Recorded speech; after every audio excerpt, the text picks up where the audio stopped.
All right, so let me take you guys through tonight's notes, Labor, right? So do apologize for the technical difficulties, but of course we proceed nonetheless.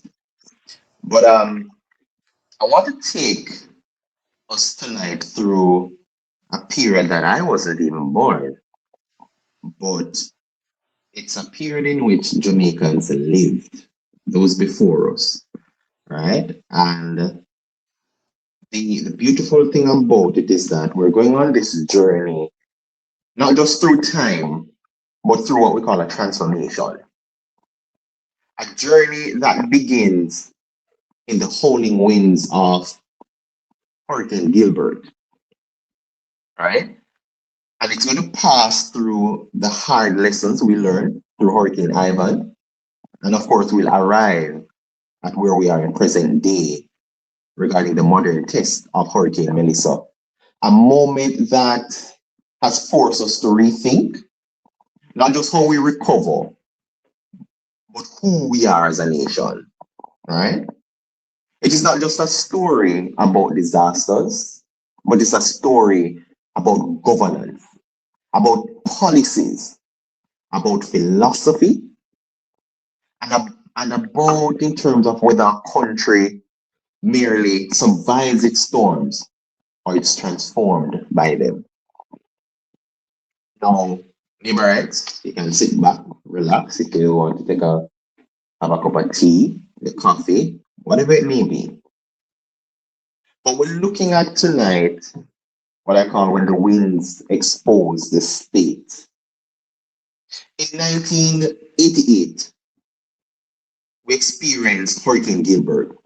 It wasn't a gentle knock on the doors of Jamaica. It announced itself with force, with a sweeping across Jamaica, with a ferocity that left destruction in its wake. And a lot of persons here knows about this, experienced this. Entire communities were flattened, infrastructure collapsed, agriculture, when you look at bananas, coffee, they were decimated. But Gilbert didn't really come and take away our infrastructure, but it did something more profound than the physical damage. It revealed the limits of Jamaican state within that time. The government response, though, were merely earnest, was rooted in what I might call a relief-centered governance, right? Now, people will wonder what's the relief-centered governance. The focus was immediate, the food distribution, the emergency shelters, basic rebuilding of homes, and the restoration of roads and utilities, right? But when we look in terms of what came to Jamaica, international aid became essential. Multilateral agencies, foreign investments, and NGOs, they stepped in to fill the gaps that domestic systems couldn't. And this is not a criticism of the government of the time, definitely not yet, but it is the reality. It was a lived experience for everyone in that period. Jamaica in 1988 was not institutionally equipped for large-scale disaster management. There was no deep integrated national resilience framework, no sophisticated early warning culture, no strong interagency coordination mechanisms. The recovery policy after Gilbert had really three defining characteristics. It was centered around the government responding after impact, not before. The preparedness was minimal. It's something they couldn't have handled. They didn't foresee. They didn't have the necessities in terms of policies and aid to take it on. They went in terms of sector by sector rebuilding, housing, agriculture, the infrastructure that was addressed. It was done in in segments, right? It was done in terms of,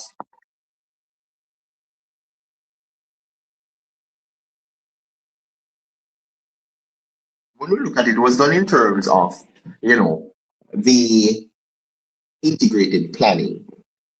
Nothing integral, nothing too sophisticated.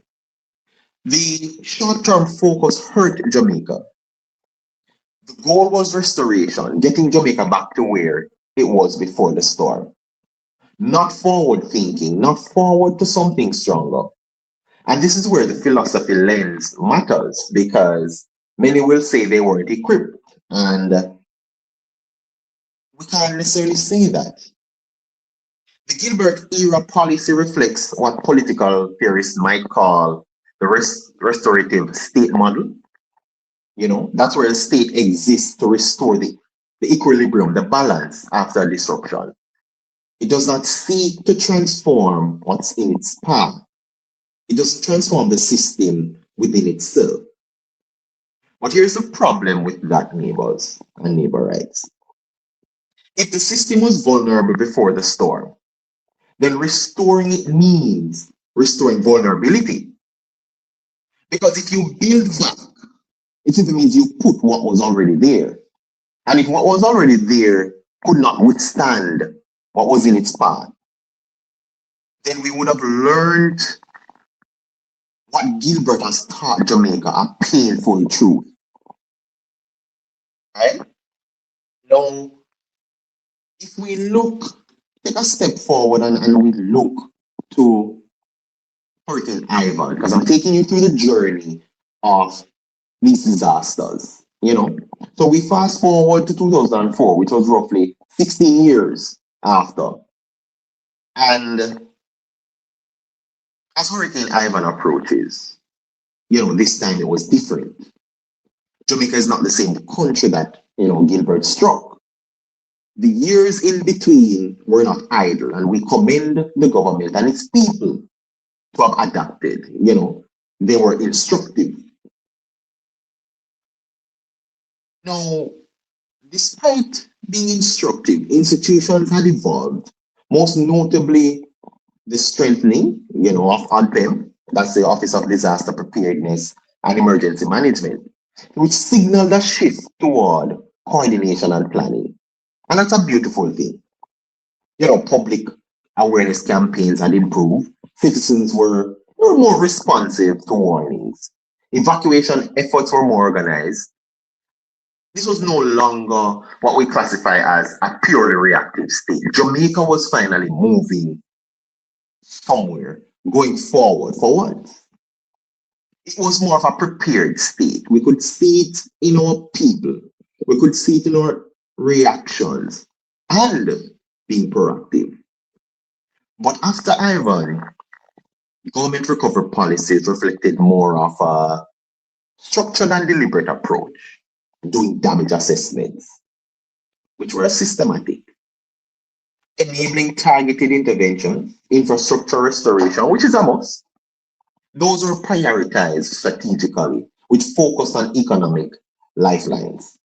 It wanted to breathe life into what was then broken down by Gilbert. But when you look at the mere partnerships with international agencies that was more coordinated and policy driven, this was progress, real progress, I would put it. But let us examine critically labor rights, Jamaicans. The Ivan era, right? Recovery still largely operated within what we might call the resilience light framework. Yes, there was preparedness, in all honesty. There was. There was coordination. But the underlying model still aimed at rebuild and improve incrementally in small areas. It wasn't done fundamentally. There was a transformation fundamentally. In philosophical terms, you know, this reflects what we call the incremental institutionalism. That's the belief that systems evolve through gradual improvements rather than radical design. And for a time it worked. Nothing lasts forever. Jamaica became better. And what they became better at was predicting storms, managing evacuations, coordinating responses. But truly, and I say, the real question behind it was, and it still remained unanswered for that period, are and were we building a nation that can withstand shocks, or one that simply recovers faster from them? And many will say it's an unfair question. But if you want to transform a country and a nation and move its people forward, it is very much fair game. Ivan brought us closer to the answer, yes, but not all the way. And when we look at, the gaps between what we're doing, what was required, and where we should go, the question was still not answered in its entirety. And many will ask why I focused on those major disasters. They taught us lessons. They forced us to adapt and adopt changes. But the time frame by which we did it, the framework that we didn't evolve, was let the barrel. Questions more than answers. It simply means something was not being done fully. We weren't realizing the full measures. We weren't looking at how to be more proactive as a people, as a nation, from a government standpoint and policies. And that gap is between recovery and resilience. And before I go to Melissa to present day, we must confront the uncomfortable truth. For decades, long before me, right? Before this program was figured out, before it was conceptualized, disaster policy in many countries, including Jamaica, operated in a space between two things, two main ideas. And that was recovery, returning to normalcy. And the next is resilience. And that's redefining normal. And we all know, based on what was said, we settle for the former. We return to normal. We go back to what we know. We don't look too far in the future. Why? Because transformation is very difficult. And I won't sit here tonight and lie about it. Change is hard. But to bring transformation, you have to accept change. And with transformation, it brings political will. Those who you put in parliament, those who you put to represent you, should perform, should want to do the job and do it to the best. We look at financial investment. It's not the easiest to handle. Institutional reform, and we know very well as to what's happening with our very own institutional reform, right? But one of the most important one is cultural change. What change has been done to its people to help move transformation forward? Because I'm still wondering, prior to the last 10 years, that is, recovery is easier. It's lazy, to be honest. It is a visible thing. It is immediate. And of course, it satisfies urgency. But looking at where we are now, we realize this is bare minimum. Standards have risen. Dreams are being dreamt. And reality of the situation is that we demand more. Global warming is there. Global changes is something we can't not approach. It is inevitable. And resilience, on the other hand, though, is a long-term, structural, and often invisible until the next disaster comes. Out of sight, out of mind. That's the approach. That's a culture we've seen. And so Jamaica, like many nations, we hover between these two paradigms until Melissa taught us a very important lesson. And many persons are wondering what that lesson was. And I can quote in terms of former Member of Parliament, Lisa Hanna. Melissa exposed the frameworks that were old, that was inefficient, ineffective, and could not deliver the present needs, much less the futuristic ones that are being demanded by its people. And that is laid firmly at the feet of our representatives, of our governments, present and before, because it's a continuum. And this doesn't happen in a silo. Now, Melissa is the greatest Atlantic catastrophe, natural catastrophe that has affected the Atlantic region in 174 years. And that wasn't a storm with just wind and rain, but consequences of failures of weak framework. By this time, Jamaica had begun embracing a new institutional framework. And what was birthed out of Melissa is where the controversy we've seen in Parliament over the last few days, over the past few weeks, is causing a problem. And that is the National Reconstruction and Resilience Authority, NARA, if we may say so, for shortening. And with it came a new philosophy of governance, one that our people aren't aware of in its entirety. And I implore everybody to try and understand what NARA is, but more importantly, what NARA means to you as the individual. Because it's more on a personal level than ever before. It is not reactive, but merely prepared. It is adaptive and transformative. And I want to say in terms of under NARA, disaster recovery is no longer treated as an isolated event. It is not a one-off situation.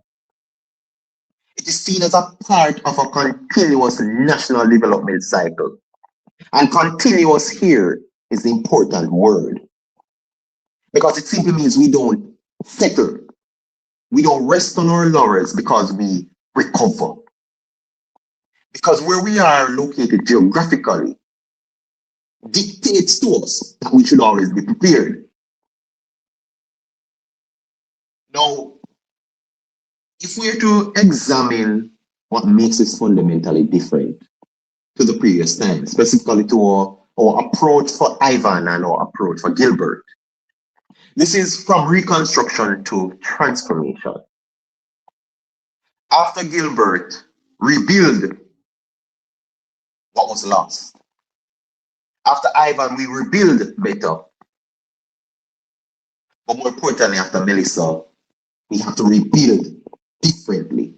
And there's a difference. Gilbert rebuild back what was lost. That's recovery. Ivan, we rebuild better, means some form of improvement. But what is being required in modern day is that we have to rebuild differently. And that is why NARA is so important. NARA emphasizes climate resilient infrastructure, smart urban planning, risk informed housing development. And the housing part is a big controversial part, who is saying government should do what and how much houses government should be providing. But that's not the focus. It's not how many houses you can put, but what is their strength level? What can they withstand and where they're placed? The goal is not to restore the past. We're beyond that. But to design a future that reduces vulnerability. And that is critical, Liberites, Jamaicans, the diaspora. Specifically the opposition, I'll put that too. Because they agreed to NARA but opposed at the same time. And the Bible will call that lukewarm. Because you can't agree in one moment and then disagree in another. Doesn't make sense. NARA comes with integrated governance for the first time in Jamaica. Previous responses were fragmented, piece here, minister there, all over the place. But NARA introduces a centralized coordination that aligns ministries, local government bodies, the private sector who drives growth, and international partners. And we all saw it, how we're able to get this aid in world record time.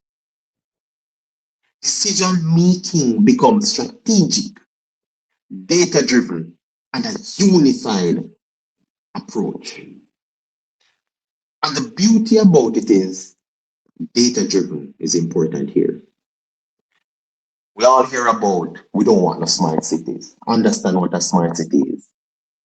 It's building back smarter, it's building back better. It is improving people's lives to resilience and not just recovery. We have the economic resilience as a policy under NARA. Gilbert era policy really focused on the physical building. Ivan added livelihood support. But the beauty about NARA is that it goes further beyond what previous administrations could fathom. It was financially relief systems. For those who own a house, that means mortgage pauses, tax flexibility, that eases the pressure off people. It comes to the economic shock absorption mechanisms, targeted investment in vulnerable sectors.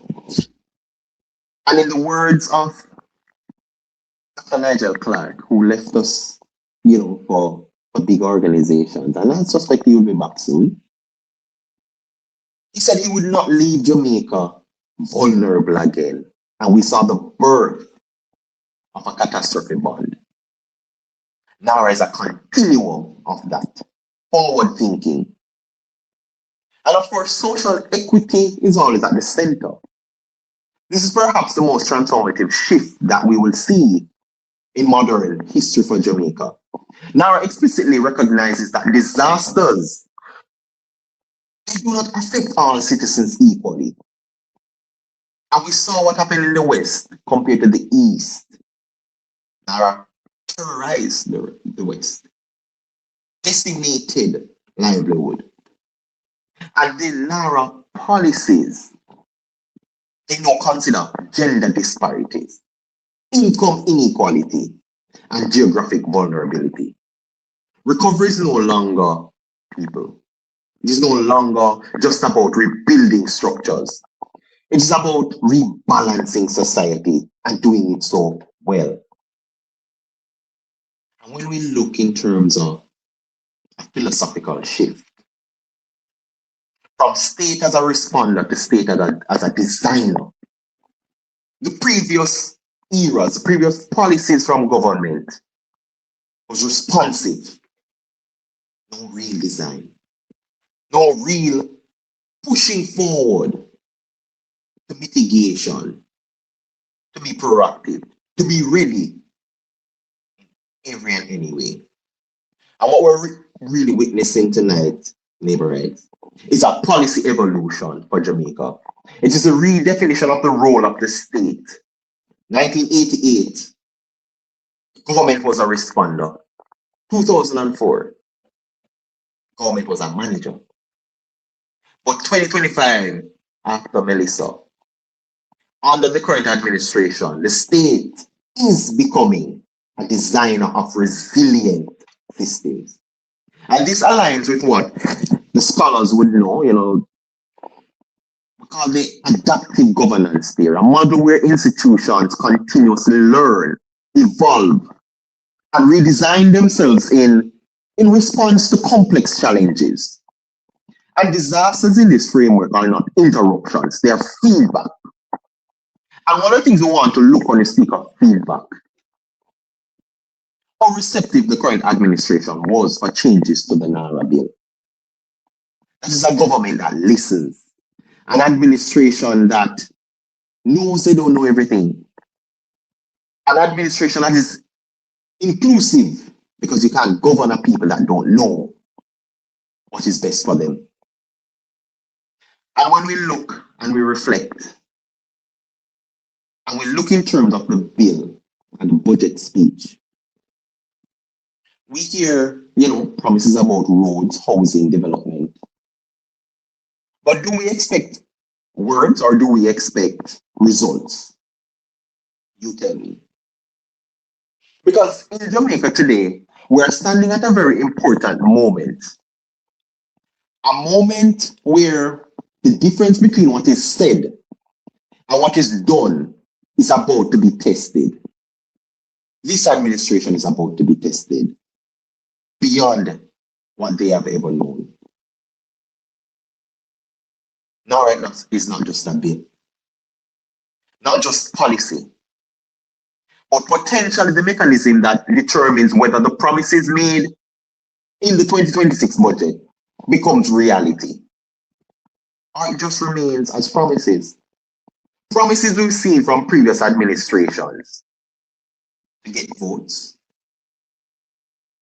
to appeal to emotions, and you wait until another 5 years before anything is done. We've seen it before. Big announcement, bold visions, ambitious plans, sound bites, if you will. But somewhere between approval, coordination, and execution, things slow down. That's our bureaucracy. Procurement, for those who want to know. We have some of the worst procurement timelines in our history. And that is not to blame the current administration for those, but to look in terms of where that came from. The times that called for procurement measures to tighten fiscally, to have an account in terms of to ensure that you can watch everything that is done and oversight. Sometimes an oversight that needs oversight. But in today's day, that's not necessarily what you need. Projects are stalling, budget stretch, timeline slip, and the people, the very people those promises were made to, are left waiting. The turnaround time for assistance on the Ivan was 6 to 9 months. At the time, if your house was decimated, you got like $10,000. And if you work out that in terms of even inflation, the most that would probably come up is around $70,000 for today's day. And we see where the current administration minimum is offering 75 for minimal damages. So that speaks to where we are. Now, what really NARA is trying to do, at its core, it's about alignment. Because right now, development in Jamaica often operates in fragments. One agency approves, one delays, another reviews, and another revises. And by the time everything comes together, time is gone, money is strained, momentum is lost. But NARA is here to fast track all of that, no pun intended. We have 3 years to utilize the better part of 6.7 billion US dollars. It's not about the money, but about the value that it will add to the lives of people who needs it most. To a country that needs to breathe again. We've lost 56% of our GDP. For many, it doesn't seem like, we've lost it. But the reality is, we haven't taken a proper breath after Melissa. No, NARA is not there to remove oversight, but to organize it. And we've seen what the opposition has been speaking about. But let's connect this to what we were looking in the budget, because it doesn't happen in isolation. It is a promise of action. Roads will be built. Housing will be delivered. Communities will be developed. Opportunities will expand. But the question nobody can ignore, how do we move from commitment to completion? Because without a system that can deliver at scale, at a speed, and coordination, those promises are friction. A friction that leads to delay, a delay that leads to frustration. So when we talk about NARA, we're not just talking about a bill. We're talking about whether the engine of delivery is strong enough to carry the weight of national expectation, the weight of your dreams, people. Those dreams that you've now been, you've dreamt, and it's fair. It's fair to dream those dreams. But you need an engine, a mechanism to be able to deliver. We've never had that engine. Hence why we're responsive. And when we look at the expectation, the timeline, and the public pressure, there's something else happening at the same time. The public is impatient. And it's right. It's rightfully so. We want to see change now, not in theory, not in reports, but in reality. And that creates pressure, not just on government, but on the system itself that is designed to deliver. Because when expectations rise faster than execution, trust begins to weaken. And that's where this moment becomes critical. Because NARA isn't just about speed. Barring what the opposition wants to put forward, it isn't about speed. It's about restoring confidence that things can actually get done that we've never seen before. And now let's be fair. Every major reform brings concerns. Some will ask, is this too centralized? Where's the oversight? Are we moving too fast? Because government and governance must always protect transparency, accountability, and due process. But the real conversation we need to have, and we will have it tonight, can we design a system that is both fast and responsible? Because the reality is too much delay means no delivery. We've lived that. Too little oversight equals bad delivery. We lived that. The goal is not to choose one. The goal is to get both right. It isn't one or the other. We have to do both. At the moment, it's bigger than any policy, to be honest. It's about what kind of country Jamaica wants to be. We're not building back to where we were. We don't want normal. We want to prepare for the future. A country that debates or a country that executes. Which will we call? Because if Jamaica can prove just that, it means that it can plan effectively, it can execute efficiently, and deliver consistently. We've not been able to do all three. Then it doesn't just change our infrastructure. It changes the perception. It signals to the world that Jamaica is not just potential. Jamaica is performance. And it's about time that we're known for performance. Not performance in music, not performance in culture. Definitely not just performance in sport. Let's do it on a grand scale. Let's do it for our people. Let's do it for the nation to move forward. And that in itself, we have to have a system that protects process, as well as a system that delivers progress. Now, this is the beautiful thing about NARA. It's what will Jamaica pick up? What does this all mean? It's a simple question, in all honesty. It simply means Jamaica's disaster recovery story is no longer just about hurricanes. It's about the identity. Gilbert showed us our weaknesses. Ivan showed us our progress. Melissa is forcing our transformation. We're moving Jamaica towards a country that does not just rebuild, does not just prepare, but anticipates, adapts, and evolves. A Jamaica where policy is not reactive but visionary, where recovery is not an end point, but a beginning. And so I leave you with this, neighborites and Jamaicans. Storms will come. They always will. We're located in the area that they have to come. But the question is no longer whether Jamaica can survive them. The question is, what kind of nation will we choose to become because of them? We will remain a country that rebuilds what was lost? And that's a question. Or will we rise as a nation that reinvents itself every time the winds test its foundation? That is a choice before us. And that, my fellow Jamaicans, is the true meaning of resilience. It is what Nara brings to the table once and for all for Jamaicans. And that's the end of our neighbors' notes today.